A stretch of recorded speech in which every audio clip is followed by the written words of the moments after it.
Olá, gente, tudo bem? Vamos aqui dar continuidade à resolução de questões da nossa disciplina Estatuto da Criança e do Adolescente. Essa questão do 16º Exame de Ordem da OAB diz assim, ó, o Estatuto da Criança e do Adolescente estabelece que pessoas com até 12 anos de idade incompletos são consideradas crianças e aquelas entre 12 e 18 anos incompletos, adolescente. Estabelece ainda o artigo 2º, parágrafo único, que nos casos expressos em lei, aplica-se excepcionalmente esse estatuto às pessoas entre 18 e 21 anos de idade. Partindo da análise do caráter etário, descrito no enunciado, assinale a afirmativa correta.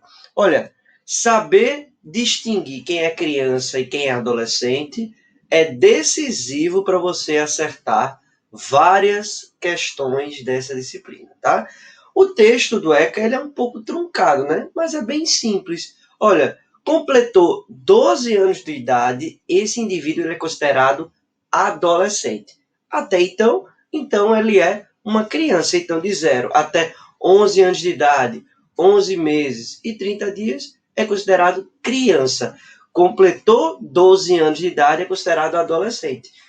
Mesma coisa, mesma ideia para distinguir entre jovem adulto e adolescente. Completou 18 anos de idade, esse indivíduo será considerado um jovem adulto, tá? Ou seja, ele vai ter conquistado a maioridade civil, que se inicia aos 18 anos, tá? Então, até os 17 anos, 11 meses e 30 dias, você tem ali um adolescente, beleza? Então, vamos aí para as alternativas. O texto foi derrogado, não tendo qualquer aplicabilidade no aspecto penal, que considera a maioridade penal aos 18 anos, não podendo, portanto, ser aplicada qualquer medida socioeducativa a pessoas entre 18 e 21 anos incompletos, pois o critério utilizado para a incidência é a idade na data do julgamento e não a idade na data do fato. E aí, gente, certo ou errado e por quê? Olha, questão interessante, ela está falsa. Veja, primeiro de tudo, esse estatuto, ele, como regra, ele se aplica aos indivíduos até os 18 anos de idade, ou seja, até os 17 anos, 11 meses e 30 dias. Então, como regra, o ECA não vai se aplicar às pessoas a partir dos 18 anos de idade, tá? Mas veja que o próprio texto do ECA abre uma exceção, dizendo que excepcionalmente poderá se aplicar aos indivíduos até 21 anos de idade. Alexandre, em que situações isso se aplica? Na esfera penal, a gente vai ter aplicabilidade na área das medidas socioeducativas. Então, a medida socioeducativa de internação e de semi-liberdade, por exemplo, poderão se aplicar aos indivíduos com mais de 18 anos. Alexandre, como assim? Imagina que o indivíduo, aos 17 anos de idade, 6 meses, pegou uma arma de fogo e matou alguém. Então, ele praticou ali um ato infracional equiparado ao crime de homicídio, previsto lá no artigo 121 do nosso Código Penal. Vejam, então, que esse indivíduo, de acordo com o Estatuto da Criança e do Adolescente, ele poderá receber uma medida socioeducativa de internação, porque ele praticou um ato infracional, ou seja, um crime, né, com violência e grave ameaça à pessoa, tá? Sendo assim, ele pode receber uma medida socioeducativa de internação. Essa medida, de acordo com o artigo 121, ela pode se estender até 3 anos, né, por uma duração de até 3 anos. Então, esse indivíduo, 17 anos e 6 meses, nesse exemplo que eu estou dando, ele pode receber uma medida socioeducativa de internação por até 3 anos. Então, ele pode estar ali com 18 anos e 6 meses, 19 anos e 6 meses, 20 anos e 6 meses recebendo essa medida socioeducativa de internação. Observe, então, que dentro da unidade de internação, da medida socioeducativa de internação, vai ter um indivíduo lá com 18, 19, 20 anos de idade, ou seja, já sendo considerado um jovem adulto, mas ainda sob a incidência do ECA. Por quê? No momento da conduta, no momento em que ele praticou o ato infracional, ele, à época, era adolescente. Aplica-se, então, o que a gente chama da teoria da atividade do Código Penal, lançada lá no artigo 4º do Código Penal, tá? Então, aplica-se a teoria da atividade. O que importa é a idade do indivíduo no momento da conduta, no momento do fato, o que faz com que essa letra A esteja errada, tá? Então, você pode ter essa extensão da aplicação do ECA para questões de efeitos penais. Mas há também a possibilidade da extensão dessa aplicação do ECA, excepcionalmente para questões de ordem civil, tá bom? A gente vai ver isso daqui a pouquinho nas próximas alternativas, porque essa questão gerou muita polêmica, tá? Vamos ver as outras. Então, ó, letra A, falso. Tem aplicabilidade, sim, na esfera penal e, sim, o que importa é a conduta, a idade do indivíduo no momento do fato, tá? Então, falso aqui também. Letra B. A proteção integral às crianças e adolescentes, primado do ECA, estendeu a proteção da norma especial aos que ainda não tenham completado a maioridade civil. Nisso, havendo a proteção especialmente destinada aos menores de 21 anos, nos âmbitos do direito civil e penal. Essa letra B, ela tá falsa, porque a partir dos 18 anos de idade, com a alteração do Código Civil de 2002, esse indivíduo ele já é considerado maior civilmente. Antes de 2002, no Código Civil anterior, de 1916, a maioridade civil ela se conquistava depois dos 21 anos de idade, né? Ou seja, a partir dos 21 anos de idade, o indivíduo se tornava maior civilmente. Com a edição do novo Código Civil de 2002, houve o rebaixamento da maioridade civil, tá?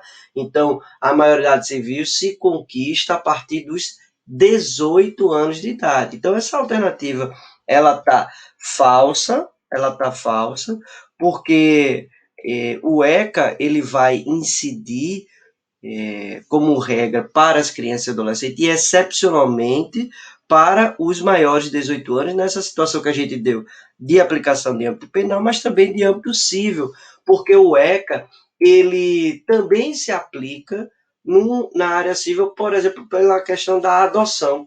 Olha, todo o processo da adoção vai ser regulamentado pelo ECA e, excepcionalmente, um indivíduo maior de 18 anos de idade pode ter a sua adoção concedida quando o processo se iniciou quando ele era menor de idade. Então, vamos lá, imagina que o indivíduo tem 17 anos e 6 meses. Ele é, portanto, um adolescente. Ele está numa casa de acolhimento, está lá no cadastro para adoção. Um casal se interessa para adotar esse adolescente e começa ali o estágio de convivência, tá? Então, inicia ali até um processo de guarda provisória, e aí, nesse processo de adoção, ele completa 18 anos de idade. Veja, se o processo de adoção demorar, isso não vai impedir desse indivíduo ser adotado pelos pretendentes à adoção. Por quê? Porque o processo se iniciou quando ele era adolescente. Então, você vai ter aí uma exceção trazida pelo próprio ECA, que é de extensão na seara civil da aplicação do ECA para os maiores de 18 anos. Tá? Então, veja, num processo civil, também é possível você aplicar o ECA para os maiores de 18 anos, excepcionalmente, como é nesse caso aqui, do processo de adoção. E todo esse processo de adoção vai tramitar ali na vara da infância e da juventude, beleza? Então, falso aqui a letra B de bola.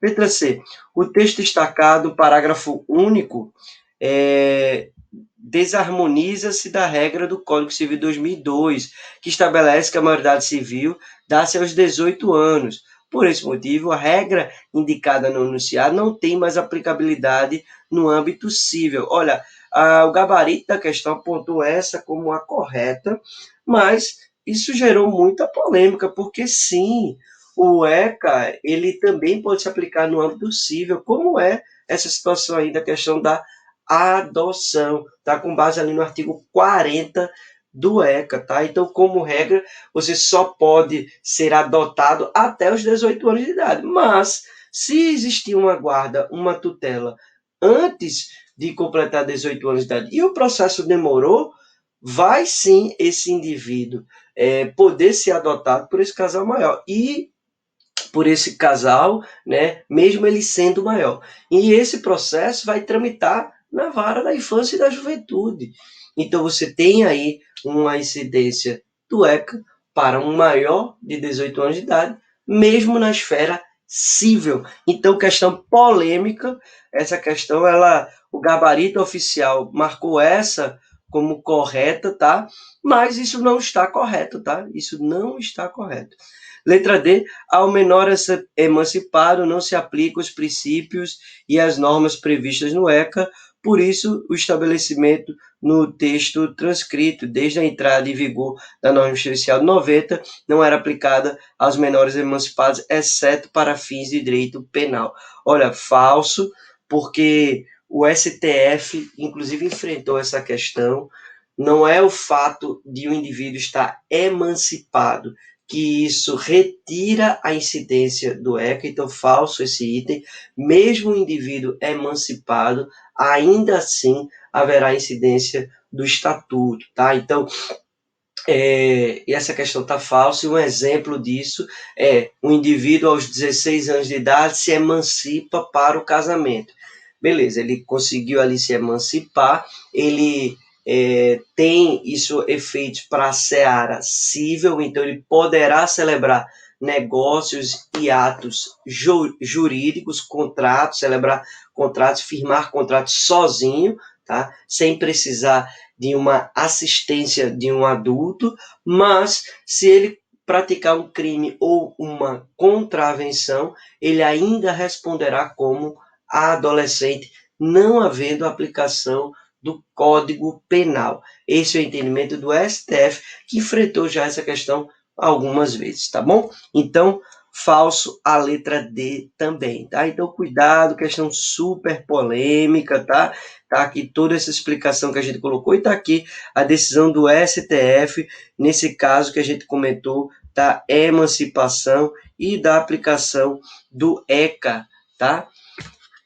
Próxima questão, 15º exame de ordem da OAB, o Ministério Público moveu ação civil pública em face do Estado A1 e do município A2, e em favor dos interesses da criança B, que precisava realizar um procedimento cirúrgico indispensável à manutenção de sua saúde. O custo de R$ 8.000, ao custo de R$ 8.000, o qual a família não tinha como custear.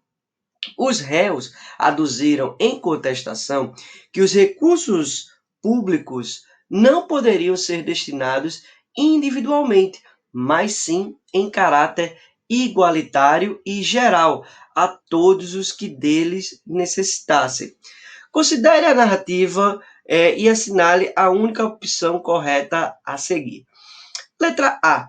Não tem cabimento a medida intentada pelo Ministério Público, uma vez que a ação civil pública destina-se a interesses difusos ou coletivos, não sendo ferramenta jurídica hábil a tutelar os interesses individuais indisponíveis, como os descritos no enunciado, devendo o processo ser extinto sem resolução de mérito.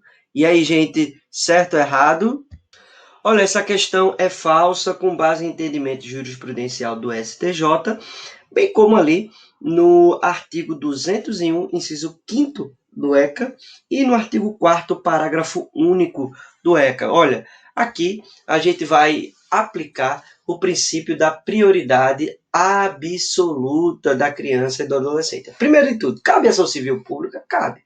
E cabe ação civil pública intentada pelo Ministério Público? Cabe também. Tá? Então, o Ministério Público pode ingressar com essa ação civil pública para proteger direitos individuais, coletivos, bem como ali direitos difusos, direitos meta-individuais. Ele pode ingressar com essa ação civil pública para proteger aí direitos da coletividade e proteger aí essa demanda em espécie, tá? Também é importante a gente destacar que o artigo 4º, parágrafo único, vai dizer que é prioridade absoluta o direito da criança e do adolescente. E essa prioridade se aplica, inclusive, com a destinação privilegiada de recurso público, tá?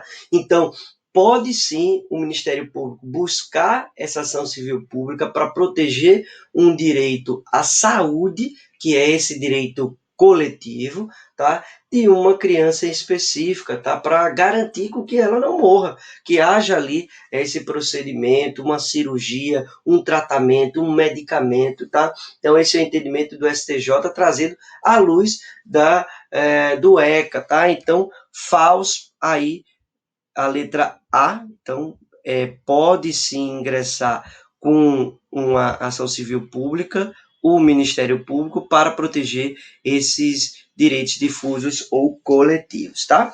Letra B de bola.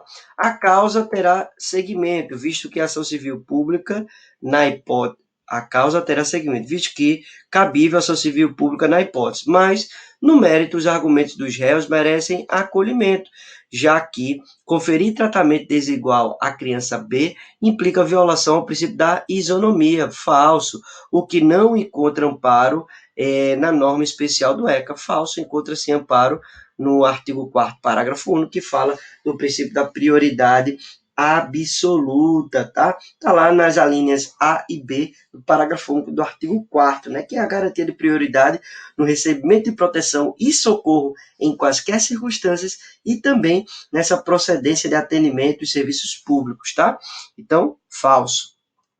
Então, no mérito, cabe sim a proteção desse direito à saúde, tá? Como a proteção dessa criança e desse adolescente, e formalmente também cabe essa ação civil pública intentada pelo Ministério Público, tá? Então, falso a letra B. Letra C, a ação civil pública é perfeitamente cabível, beleza. E no mérito, a prioridade legal assiste a criança B no atendimento a necessidades como vida e saúde, nisso justificando-se a absoluta prioridade na efetivação dos seus direitos, conferindo-lhe primazia de receber socorro e proteção e a precedência no atendimento em serviço público. Perfeito, né? Com base no que a gente comentou aqui, no artigo 201, inciso 5º do ECA, que vai dispor que compete ao Ministério Público promover uma ação civil pública para a proteção dos interesses individuais, difusos ou coletivos dos infantes, como é, por exemplo, aí o caso da questão, direito à saúde, tá?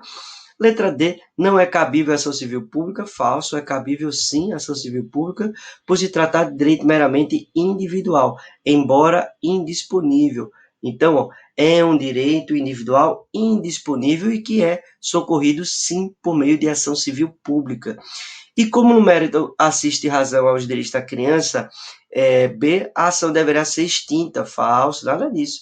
Ela deve ser processada e julgada e no mérito deve ser concedido esse direito, tá? Então, falso, a letra D de dado, tá? Então, a gente traz aqui a fundamentação, cuidado aí, então, com esse RESP que a gente traz aí, entendimento do STJ, o ECA é lex specialis, e prevalece sobre a regra geral de competência das varas da Fazenda Pública quando o feito envolver a ação civil pública, então, em favor de criança ou adolescente. Então, pode sim ser aplicado o ECA, ou seja, para se proteger o direito à saúde, o direito à vida pode-se utilizar o ECA e vai se utilizar aí a vara da infância e da juventude para se promover essa ação civil pública pelo Ministério Público como parte legítima, tá aí o repetitivo do STJ, que traz essa possibilidade do MP ingressar contra os entes federativos para proteger aí direitos individuais indisponíveis, tá? Como é aí o direito à saúde, tá? Vamos para a próxima questão. 15º exame de ordem da OAB. José, tutor da criança Z, soube que Juarez vem oferecendo recompensa àqueles que lhe entregam crianças ou adolescentes em caráter definitivo. Então, José, ele é tutor da criança Z e soube que Juarez vem oferecendo recompensa àqueles que lhe entregam crianças ou adolescentes em caráter definitivo. Entusiasmado com a quantia oferecida, José promete entregar a criança exatamente 10 dias após o início da negociação. José contou aos seus vizinhos que não queria mais ter trabalho com o menino. Indignada, Marieta, vizinha de José, comunicou imediatamente o fato à autoridade policial, que conseguiu impedir, olha aí, conseguiu impedir a entrega de Z a Juarez. Nesse caso, à luz do Estatuto da Criança e Adolescente, assinale a afirmativa correta. Aqui a gente vai ter a aplicação do artigo 238 do ECA, tá? E aí a gente vai estar diante desse crime de entregar ou prometer entregar esse filho ou pupilo a terceiros mediante paga ou recompensa, tá? Vamos ver aí as alternativas. Letra A. A promessa de entrega de Z, por si só, já configura infração penal, do mesmo modo que o seria em caso de efetiva entrega da criança. Olha, perfeito. Aqui é a incidência do artigo 238 do ECA, isso é um crime formal. Ó, o próprio tipo penal, ele traz a possibilidade da incidência do ECA, né, desse crime sendo vislumbrado com a mera promessa. Veja que aqui o ato de entrega ele foi impedido pela polícia, tá? Mas o crime ele já se configurou, beleza? A mera promessa já configura o crime do artigo 238. Por isso que essa questão é a letra que a gente marca a letra A, beleza? Letra B, somente a efetiva entrega mediante paga ou recompensa configuraria a prática? Não. Então, a promessa já configura o crime, tá? Letra C, tratar-se-ia de infração penal somente se a criança Z fosse filho de José. Não, não basta ser somente filho, tá? Pode estar sob os cuidados de guarda ou tutela. No caso aqui, ele estava sob a tutela. Então, falso.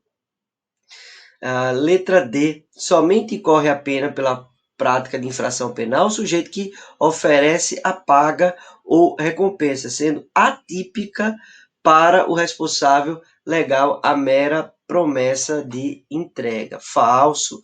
Tá? Então, aqui ele vai se aplicar de acordo com o artigo 238, o texto está aí na sua tela, quem promete ou quem efetiva essa entrega. Então, ó, o responsável é que se comprometeu, né? Então, ele está configurado aí nesse crime formal que tem pena de reclusão de 1 a 4 anos e multa, tá? Então, a letra A é a letra que a gente marca. Vamos para a próxima questão. 14º exame de ordem da OAB. Ele diz assim, ó, o Hotel Botanic recebeu o casal de namorados Júlia e Matheus como hóspedes durante um feriado prolongado. Júlia tem 15 anos de idade e Matheus 18, motivo pelo qual a adolescente foi admitida, ela foi admitida no estabelecimento por estar acompanhada de uma pessoa maior de idade. Com base no caso apresentado, a partir do que dispõe o ECA, assinale a opção correta. Olha, vale a pena aqui a gente destacar que não podemos confundir um namorado com um responsável legal, tá? Namorado não é responsável legal. Quem é responsável legal por criança ou adolescente? Responsável legal é quem tem a guarda, ou quem tem a tutela, ou os pais, tá? Ou os pais, ou quem está com a guarda ou com a tutela. A guarda legal, tá? Ou seja, aquela conferida por meio de uma decisão judicial, tá? Dentro de um processo de guarda, tá? Então, o namorado, que é maior de idade, ele não é representante legal. Então, ó, esse estabelecimento praticou uma infração administrativa, tá? De acordo com o artigo 82 do ECA, esses hotéis, pousadas ou congêneres não podem aceitar essa hospedagem de criança ou adolescente, salvo se estiver acompanhada dos pais ou responsável legal. O namorado não é considerado responsável legal. Então, não poderia esse hotel aceitar essa hospedagem, tá? Então, vamos ver as alternativas. Letra A. Trata-se de infração penal, motivo pelo qual, sem prejuízo da pena de multa aplicada ao estabelecimento, o funcionário responsável pela admissão da adolescente está sujeito à responsabilidade criminal pessoal. Olha, aqui é uma infração administrativa, não é uma infração penal, infração administrativa prevista lá no artigo 250 do ECA, tá? Então, falso, a letra A. E quem vai responder aí é o estabelecimento, tá? Letra B. Trata-se de prática cotidiana sem implicações administrativas ou criminais previstas na norma especial, uma vez que a adolescente estava acompanhada de pessoa maior de idade que se torna responsável por ela. Não. Essa pessoa, para ser responsável, ela tem que estar com a guarda ou a tutela. Não é o caso, tá? Então, falso. E não é essa. Apesar de você ter cotidianamente pessoas maiores de idade namorando com pessoas menores de idade, então uma pessoa de 18 namorando com uma pessoa de 15, super comum isso acontecer, mas essa hospedagem ela não pode ocorrer, isso é uma infração administrativa. Então tem implicações administrativas sim, então falso, a letra B de bola. Letra C. Essa infração administrativa está lá no artigo 250, tá? Letra C. Trata-se de infração administrativa sujeitando-se à aplicação de pena de multa à hospedagem de adolescentes acompanhados dos pais responsáveis sem autorização escrita destes ou da autoridade judiciária. Perfeito. É a letra que a gente marca, é a letra C de casa, tá? Então, hospedar criança ou adolescente, desacompanhado dos pais responsáveis, sem autorização escrita deste ou da autoridade judiciária, em hotel, pensão, motel ou congênere, é infração administrativa, tá bom? Então, letra C é a letra que a gente marca. Letra D, trata-se de infração administrativa e penal, não, só infração administrativa. Sujeitando o estabelecimento por determinação da autoridade judiciária a imediato fechamento por até 15 dias, tá? Não, então é só infração administrativa e, por outro lado, o estabelecimento só seria fechado pela autoridade policial por até 15 dias se houvesse reincidência, tá? Sem prejuízo aí de pena de multa, é o que dispõe o parágrafo 1º do artigo 250. Então, só se houver uma reincidência é que pode haver aí esse fechamento aí por até 15 dias, tá bom? Então, estão aí as fundamentações. Vamos, então, no próximo bloco, fazer mais questões.